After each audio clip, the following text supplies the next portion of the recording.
आपको बैठना पड़ेगा। अब एक साल से पूरा Pakistan including as we knew कि middle order is slightly weak slash dodgy slash whatever the word Yes, is. whatever the अब what a disappointment. 29 balls 29 run. Fakhar Zaman कहाँ गया स्ट्राइक रेट? तो भाई आपको तो ओमान के अगेंस्ट तो 190 रन करने चाहिए थे जी ठीक है, 185 190 रन तो करने चाहिए थे ना आपको बिल्कुल करने भाई। चाहिए। और इंडिया हार जाना ये लो।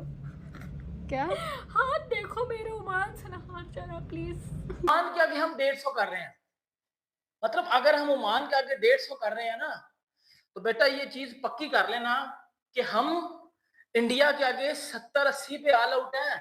और इंडिया के अगेंस्ट क्या होगा वो बहुत जरूरी है। क्या मतलब इंडिया के अगेंस्ट क्या होगा बहुत जरूरी है? आपको नजर नहीं आ रहा ओमान के अगेंस्ट क्या हो रहा है?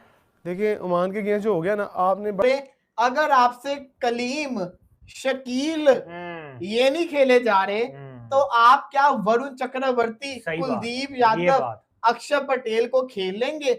आप कहते हो हारिस ने बड़ा अच्छा खेला, 11 मैचेस अगर मुझे भी लगातार दोगे तो मैं भी रन्स कर दूंगा। Disappointing start for Pakistan, but again technical side पे जाएं, हमने बहुत सारी बॉल्स डॉट बॉल्स खेल के हम रन बॉल नहीं खेलते, हम बहुत पुरानी तरह क्रिकेट खेलते हैं जिससे जो आजकल की डे एंड एज में क्रिकेट नहीं खेली। लेकिन ऐसे वाले हार्ट ब्रेक बर्दाश्त नहीं हो सकते भाई, बस हो चुकी है बस। मैंने कहा था ना, पाकिस्तान की बैटिंग देख के ऐसा लगता है कि दम घुट रहा है, लेकिन 2 मैचों में यही सेम पैटर्न रहा है कि अफगानिस्तान और वर्सेस ओमान, पाकिस्तान की बैटिंग शारजा से लेकर दुबई तक दोनों गेम्स के अंदर स्लगिश रही, स्ट्रगल के कोई मैच नहीं है इंडिया के साथ किसी टीम का भी इस वक्त एशिया कप में। जाहिर है सबसे बड़ी बात है आज हमारे 5 ओवर में 31 रन थे, सही है। तो आखिरी ओवर में हारिस ने शॉटें मारी, छक्का मारा, चौका मारा, तो हमारा मतलब जो स्कोर था एक डिसेंट उसमें 6 ओवर में पहुंचा। क्या ये शॉटें अगेंस्ट बुमराह और पांड्या और वरुण, ये 3 बॉलर आप टारगेट करें, क्या उनके खिलाफ ये शॉटें लगेंगी? किसी से भी आप पूछेंगे तो वो बोलेंगे यार मुश्किल है। क्रिकेट आज आपने ओमान के आगे खेली है ना, मैं सर पकड़ के बैठ जाऊं कि हमारी क्रिकेट का ये लेवल है। ओमान ने पाकिस्तान के बल्लेबाज को एक बार फिर उनकी औकात बता दिया कि तुम ओमान के सामने नहीं टिक पा रहे हो तो भारत के सामने कहां टिक पाओगे। कलीम जो ओमान के गेंदबाज है वो पाकिस्तान के बल्लेबाजों से नहीं खेला जा रहा था। फकर जमा 21 बॉल पर 22 रन बना के गए हैं। आगा सलमान डक पर आउट हुए हैं, इसके अलावा सेम अयूब डक पर आउट हुए हैं। पूरे पाकिस्तान के बल्लेबाज को ओमान के गेंदबाजों ने एक्सपोज कर दिया है। देखकर वसीम अकरम सहित शोएब अख्तर भड़क गए हैं कि हम ओमान के गेंदबाज को नहीं खेल पा रहे हैं तो 14 तारीख को कुलदीप यादव, जसप्रीत बुमराह जैसे गेंदबाज को हम कहां से खेल पाएंगे। तो ओमान ने किस तरीके से पाकिस्तान के बल्लेबाज को एक्सपोज कर दिया है और बता दिया है कि तुम्हारा ये लेवल है। देखकर वसीम अकरम सहित शाहिद अफरीदी गुस्से से लाल पीले हो गए हैं और कह रहे हैं कि अभिषेक शर्मा से बैटिंग करना सीखो। पाकिस्तान की घटिया बैटिंग देखकर किस तरीके से वसीम अकरम सहित पाकिस्तानी मीडिया गुस्से से लाल पीले हो गए हैं। मीडियम पेसर्स आएंगे तब भी हमारा यही हाल होगा। देखिए आपको पता है कि किसने हराया हुआ, सॉरी किस को हराया हुआ ओमान की टीम ने? मुझे नहीं जानना, मुझे ये पता कि पाकिस्तान को आज वो हरा देंगे। आयरलैंड की टीम को, स्कॉटलैंड की टीम को। मुझे पहले ये बताएं कि जिस बॉल पर ये साइम अयूब आउट हुआ है, जिस बॉल पर हसन नवाज आउट हुआ है, क्या ये खुला तजाद नहीं है? देखिए आप कल यहाँ उस टेबल पे मैं बैठा अच्छा ठीक है, मतलब हाँ तो बैठे थे। क्या हुआ था? कुछ भी नहीं हुआ था, मैच हो रहा था। जब कादर को मैं कह रहा था कि कल मैं बताऊंगा जब पाकिस्तान ओमान के खिलाफ खेलेगा और इंडिया के अगेंस्ट क्या होगा, वो बहुत जरूरी है। क्या मतलब इंडिया के अगेंस्ट क्या होगा बहुत जरूरी है? आपको नजर नहीं आ रहा ओमान के अगेंस्ट क्या हो रहा है? देखिए ओमान के अगेंस्ट जो हो गया ना, आपने बड़ा रौला डाला हुआ था, वो बड़ा अच्छा कॉम्पिटिशन। मैंने कहा दुबई की पिच में और शारजा की पिच में बहुत फ़र्क है, और मैं 2 दिन से यकीन करें मेरा एक एक लम्हा बड़ी मुश्किल से गुजर रहा था कि यार कब मैच होगा पाकिस्तान का और ओमान का, और मैं देखूंगा कि पाकिस्तान टीम दुबई की पिच के ऊपर किस तरह का परफॉर्म करती है, दुबई की पिच किस पर्पस के लिए बनाई गई है और किस तरह से पाकिस्तान की तैयारी उस हवाले से। और आज आपको तैयारी नजर आई है? बातों की बात है। सो जिस तरह उम्र बढ़ती है ना, बंदे का दिल कमजोर होता है, और बचपन में तो आप बड़े से बड़ा हार्ट ब्रेक चाहे आपको अपनी जिंदगी में मिले या ये क्रिकेट में मिले, आप बर्दाश्त कर लेते हो, लेकिन ऐसे वाले हार्ट ब्रेक बर्दाश्त नहीं हो सकते भाई, बस हो चुकी है बस। मैंने कहा था ना, पाकिस्तान की बैटिंग देख के ऐसा लगता है कि दम घुट रहा है, लेकिन 2 मैचों में यही सेम पैटर्न रहा है कि अफगानिस्तान और वर्सेस ओमान, पाकिस्तान की बैटिंग शारजा से लेकर दुबई तक दोनों गेम्स के अंदर स्लगिश रही। Struggle is not the right word, sluggish is the right word, क्योंकि स्लगिश आपने बैटिंग अप्रोच थी और अप्रोच में ज्यादा खोट था। विकेट को गेम से बाहर निकाल दो यार, पिच पिच पिच तुम लोग करते रहोगे। आज ओमान के साथ भी पाकिस्तान के बॉलर्स ने वही ट्रीटमेंट किया जो उस दिन यूएई के सामने किया था इंडिया के बॉलर्स ने, लेकिन इंडिया की जो बैटिंग अप्रोच थी, हालांकि रन ही इतने सारे कम थे कि उसमें कोई आपने बैटिंग अप्रोच ही नहीं, लेकिन पावर प्ले में फारिग कर दिया था। एक पाकिस्तान की स्ट्रगल है।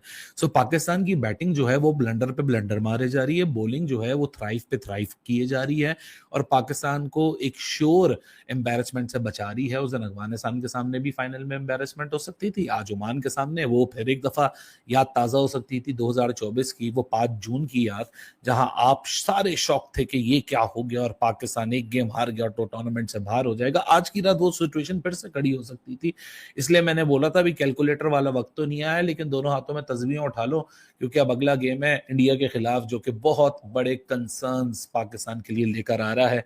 बॉस बैटिंग कॉन्फिडेंस नहीं दे रही है। आपको ये बात समझ आए या ना समझ आए, बैटिंग में ना हमें हमारी श्योरिटी है, ना हमारे लड़कों के, सिवाय ओपनर्स को छोड़ के, यानी साइम अयूब और साहिबजादा फरहान, इन दोनों को छोड़ के किसी का कोई स्लॉट कंफर्म नहीं है। आज हारिस ने 3 के ऊपर आके एक पॉजिटिव इनिंग्स खेल दी, फिर क्वेश्चन मार्क है। सलमान अली आगा ने तो मौका ही नहीं दिया, वो तो फुल टॉस डिलीवरी के ऊपर आउट हो गए। लेकिन जिस तरीके से हमने ओमानी स्पिनर्स को खेला है यार, मेरे लिए तो वो, भाई आपको परेशानी हो ना हो, मुझे तो बहुत शदीद परेशानी हो रही है, क्योंकि ये आज की वही विकेट है जो मैंने मिड इनिंग्स में ही बताया था, जो इंडिया वर्सेस यूएई में इस्तेमाल हुई थी। महज 106 रन का गेम हुआ था, विकेट पे इतना वेर एंड टेयर भी नहीं था। चैंपियंस ट्रॉफी के फाइनल के बाद दुबई में कोई क्रिकेट नहीं खेली गई है, सारी फ्रेश विकेट्स हैं। उस विकेट के ऊपर ठीक है लो बाउंस हुआ, लेकिन आप अपनी अप्रोच भी देखिए, अप्रोच के अंदर खोट है। साहिबजादा फरहान, हालांकि किस्मत ने एक मौका दिया कि आपका कैच ड्रॉप कर दिया आमिर कलीम ने, लेकिन आमिर कलीम ने बहुत अच्छा काम किया ओमान के लिए कि साहिबजादा फरहान का कैच छोड़ दिया, क्योंकि साहिबजादा फरहान का कैच अगर अर्ली ऑन पकड़ा जाता तो शायद फखर जमान की प्रॉब्लम आपको इतनी नहीं दिखती। लेकिन प्रिंसिपली अभी बहुत लूप होल्स हैं पाकिस्तान की बैटिंग में। पाकिस्तान की बॉलिंग शायद यहाँ बॉलिंग वर्सेस बॉलिंग मुकाबला दे दे, हालांकि बॉलिंग में बहुत बड़े नाम है इंडिया के पास, जसप्रीत बुमराह, हार्दिक पांड्या, वरुण चक्रवर्ती, अक्षर पटेल और आपका कुलदीप यादव, ये पांचों बॉलर। कुलदीप को तो हम रीड ही नहीं करते हैं। Kuldeep has always struggle, Kuldeep has always made Pakistani batter struggle against him. एक शाहीन शाह अफरीदी ने लास्ट चैंपियंस ट्रॉफी में छक्का कुलदीप को मार दिया था, वरना तो कुलदीप करीब ही नहीं भटकने देता। सो ये वो प्रॉब्लम्स है जिसको छोड़ो, चलो आज जीत भी किए। क्या आपकी इस अप्रोच के साथ आप भारत जैसी टीम जिसने 4.3 ओवर्स के अंदर 58 किया, क्या आप उसको हरा देंगे? इसको भी छोड़े, अगर आपसे कलीम, शकील ये नहीं खेले जा रहे, तो आप क्या वरुण चक्रवर्ती, कुलदीप यादव, अक्षर पटेल को खेल लेंगे? आप कहते हो हारिस ने बड़ा अच्छा खेला, 11 मैचेस अगर मुझे भी लगातार दोगे तो मैं भी रन्स कर दूंगा। उसने तो करने थे रन्स बंदा, बाद मैं तो तारीफ उसकी तब करूंगा जब वो अगले मैच में इंडिया अगेंस्ट करेगा।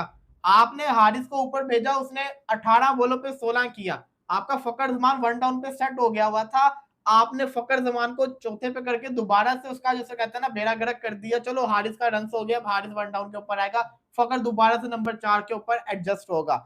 लेकिन कहने को हम लोग खेल रहे हैं मॉडर्न डे क्रिकेट।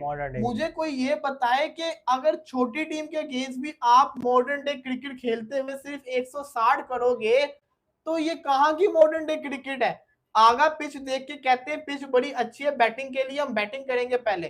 तो मुझे कोई ये बता दे कि फिर बैटिंग हम पहले जब करते हैं तो हमसे क्यों 200, 210, 220 नहीं होते यार? यही दुबई का स्टेडियम था ना।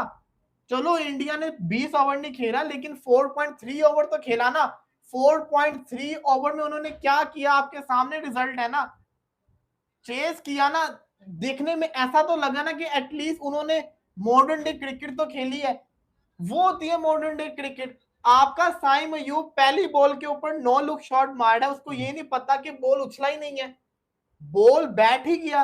ने ओमान को पहले ही मैच के अंदर भाई बीट कर दिया। अगर बात करें एक सेटिस्फाइड विक्ट्री तो नहीं हुई, पाकिस्तान 160 रन कर सका। हमारा साइम अयूब जनरेशनल टैलेंट पहली बॉल पे 0। हमारा कैप्टन सलमान अली आगा जो प्रेस कॉन्फ्रेंस में एटीट्यूड दिखा रहा था, आज एक बॉल पे 0। पाकिस्तान की बॉलिंग ने ही पाकिस्तान को बचाया, अदरवाइज 160 एक चेजेबल टारगेट था जैसा ओमान ने आज स्टार्ट लिया, लेकिन वहां पे साइम ने बॉलिंग में आके अच्छे आउट किए, 2 आउट कर गया। उसके साथ साथ सुफियान, ये बैटिंग लाइन आप इंडिया के सामने देख नहीं, मुझे एक बार एक बात बताओ, ये वाली बैटिंग लाइनअप जो है, ये तहस नहस छनकना घंटा किस्म की जो बैटिंग लाइनअप है, ये जिनकी शक्ल के ऊपर एल लिखा हुआ, मुझे बताओ ना, इस टीम को इंडिया के सामने लेके जाओगे बेटा, वो धूप पहन के ना कुसी कुसी करेंगे और आपकी बेटा उधर आपकी कत्तर बत्तर हो जाएगी, उधर आपकी कत्तर बत्तर हो जाएगी। क्योंकि ये जो क्रिकेट आज आपने ओमान के आगे खेली है ना, मैं सर पकड़ के बैठ गया हूँ कि हमारी क्रिकेट का ये लेवल है कि हम ओमान के बॉलर्स को भी 4 ओवर में 17 रन दे। मुझे बताओ ना, मुझे बताओ अब मैं क्या करूं, मुझे बता दो अब मैं क्या करूं। मैं इस टीम को कुछ बोलता हूं तो भाई कहीं की फट जाती है, मैं अगर रियलिटी बताऊं तो कहीं को बताओ ना मैं क्या करूं। मैं तो सोच रहा था कोई 250 बचेगा, मैं तो सोच रहा था टीपीएन भी बड़े स्टेटमेंट दिए हैं, शाहीन अफरीदी दे रहा है, वो कप्तान हमारा उस दिन प्रेस कॉन्फ्रेंस में बैठ के यदर मदर कह रहा था कि ठीक है जी जो अग्रेशन दिखाएगा उसको मोस्ट वेलकम है। वो छनकने का 0 रन पे आउट हो गया, और वो साइम अयूब, वो टांगे उठाने वाली मशीन, टांगे उठाने वाला घंटा, वो टांगे उठाने वाला छनकना, वो भी 0 पे आउट हो गया। भाईजान हम ओमान के आगे मतलब कुत्ते की तरह खेचित हो के मतलब यार 150 कर रहे हैं, ओमान के आगे हम 150 कर रहे हैं। मतलब अगर हम ओमान के आगे 150 कर रहे हैं ना, तो बेटा ये चीज पक्की कर लेना कि हम इंडिया के आगे 70-80 पे ऑल आउट है। एशिया कप 2025 का पहला मैच पाकिस्तान ओमान के खिलाफ खेल रहा था, तो पाकिस्तानियों को ये लग रहा था कि ओमान के खिलाफ हम कम से कम 250 रन बनाएंगे। लेकिन जिस तरीके से ओमान के गेंदबाजों ने, खास करके कलीम ने पाकिस्तान के बल्लेबाज को एक्सपोज करके रख दिया है और बता दिया है कि तुम्हारा ये लेवल है, तुम भारत से टकराना पहले छोड़ दो, पहले ओमान के गेंदबाजों को खेल कर दिखाओ। और वाकई में जिस तरीके से ओमान के गेंदबाजों ने पाकिस्तान के बल्लेबाज को बांध कर रखा था, सारे के सारे पाकिस्तान के बल्लेबाज बेबस नजर आ रहे थे, वो भी ओमान के गेंदबाज कलीम के सामने। तो बुमराह, अर्शदीप और कुलदीप यादव के सामने कहां टिक पाएंगे। और देखकर पाकिस्तानी मीडिया कह रहे हैं कि इसी पिच पर अभिषेक शर्मा यूएई के खिलाफ बैटिंग कर रहे थे, तो इस कदर लंबे लंबे छक्के लगा रहे थे, तो हम कैसे अभिषेक शर्मा को बैटिंग को हैंडल कर पाएंगे हमारे, क्योंकि हमें तो ओमान के प्लेयर मार रहे हैं। तो वाकई में जिस तरीके से पाकिस्तान आज एक्सपोज हुआ है, फखर जमा जो ये बोलते हैं कि हमारा मॉडर्न डे क्रिकेट खेलता है, वो 21 बॉल पर 22 रन बना कर गए, ये मॉडर्न डे क्रिकेट है। और वो भी ओमान के गेंदबाजों के सामने, तो बुमराह के सामने ये खाक टिक पाएंगे। तो आपको क्या लगता है, वाकई में पाकिस्तान के बल्लेबाजी में वो दम नहीं है कि बुमराह खेल सके? आपका क्या राय है? अपना राय मुझे कमेंट बॉक्स में जरूर बताइएगा। चैनल पे न्यू तो चैनल को लाइक और बेल आइकन को प्रेस कर लीजिए ऐसे ही लेटेस्ट अपडेट के लिए।